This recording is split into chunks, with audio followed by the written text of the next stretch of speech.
তিনটি অভ্যাস যদি কারোর মধ্যে থাকে ও ব্যক্তির জাহান্নাম নিশ্চিত, গ্যারান্টেড জাহান্নামে। তিনটা অভ্যাস যদি কোনো মানুষের মধ্যে থাকে, ও ব্যক্তির জাহান্নাম গ্যারান্টেড, ও জাহান্নামে যাবে কনফার্ম, এক বিনা হিসাবে জাহান্নাম, জান্নাতে না। আল্লাহ রাসূল সাল্লাল্লাহু আলাইহি ওয়াসাল্লাম বলেছেন, দেখেন আল্লাহ তাআলা কিন্তু কোনো মানুষকে জাহান্নামে পোড়ানোর জন্য বানান নাই। আল্লাহ বানিয়েছেন মানুষকে বড় মায়া করে, দয়া করে, রহম করে, মানুষ যাতে করে সুপথে ফিরে আসে, আল্লাহকে ডাকে, আল্লাহকে স্মরণ করে এবং আল্লাহর জান্নাতে যায়। কোনো মানুষকে আল্লাহ তাআলা ইচ্ছাকৃতভাবে জাহান্নামে জ্বালাবেন না, এটা আল্লাহ তাআলার বৈশিষ্ট্য না। আল্লাহ সুবহানাহু ওয়া তাআলার সিফাতের মধ্যেও এটা পড়ে না। আল্লাহ গাফফার, আল্লাহ রহমান, আল্লাহ রহিম। কিন্তু এমন কিছু কাজ আছে যে কাজগুলোকে আল্লাহ অত্যন্ত অপছন্দ করেন, নবী অপছন্দ করেন, কিন্তু এই কাজগুলো মানুষ অহরহ করছে। এই কাজগুলো করার কারণে মানুষ নিজের আশ্রয়স্থলটাকে জাহান্নামে বানিয়ে নিচ্ছে। তারা কারা?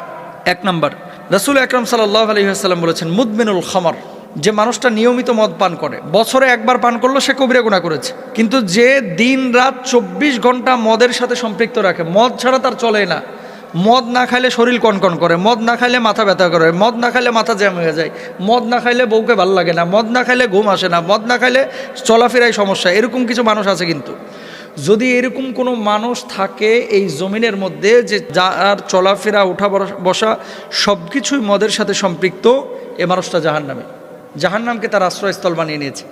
রাসূল আকরাম সাল্লাল্লাহু আলাইহি ওয়াসাল্লাম বলছেন, মদ পানকারী ব্যক্তির 40 দিনের নামাজ কবুল হয় না। সে তওবা করলে তবে আল্লাহ তাআলা তার তওবা কবুল করেন। যদি সে আবার মদ পান করে তাহলে আল্লাহ তাআলা তার 40 দিনের আবার নামাজ কবুল করেন না। এর মানে এই না যে আমি একবার মদ খাইছি বা সিগারেট খাইছি বা জর্দা খাইছি বা নেশা করেছি, থাক আর নামাজের ধারে কাছে যাওয়ার দরকার নাই, কারণ 40 দিন তো নামাজ কবুল হবে না। বিষয়টা এরকম না। নামাজটাও পড়বে, তওবাটাও কন্টিনিউ করবে, আর মদটাকেও ছেড়ে দেওয়ার চেষ্টা করবে। ইয়া আইয়ুহাল্লাযীনা আমানু লা তাকরাবুস সালাতা ওয়া আনতুম সুকারা, হে ঈমানদাররা তোমরা নামাজের ধারে কাছে যাও না। কখন?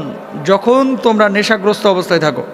এটা কিন্তু স্পষ্টভাবে আল্লাহ সুবহানাহু ওয়া তাআলা পবিত্র কোরআনুল কারীমে বলেছেন, এবং রাসূল আকরাম সাল্লাল্লাহু আলাইহি ওয়াসাল্লাম স্পষ্টভাবে আমাদেরকে জানিয়েছেন যে মদ পান এটা মুসলমানদের জন্য সম্পূর্ণরূপে হারাম।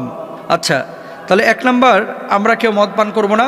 এই অভ্যাস যদি কারোর মধ্যে থাকে, এখন মদ বলতে শুধু ওই বোতল খাওয়া না, কিন্তু ইয়াবা ট্যাবলেট আছে, ড্যান্ডি আছে, আইস আছে, ফেন্সিডিল আছে, হিরোইন আছে, গাঁজা আছে, যেগুলোই নেশা তৈরি করে, এই ধরনের নেশা জাতীয় কোনো জিনিসে যদি অভ্যস্ত হন, জান্নাত আপনার জন্য হারাম, জাহান্নাম আপনার জন্য অবধারিত। 2 নাম্বার, এমন চরিত্র যদি কারোর মধ্যে থাকে তার জন্য জাহান্নাম অবধারিত।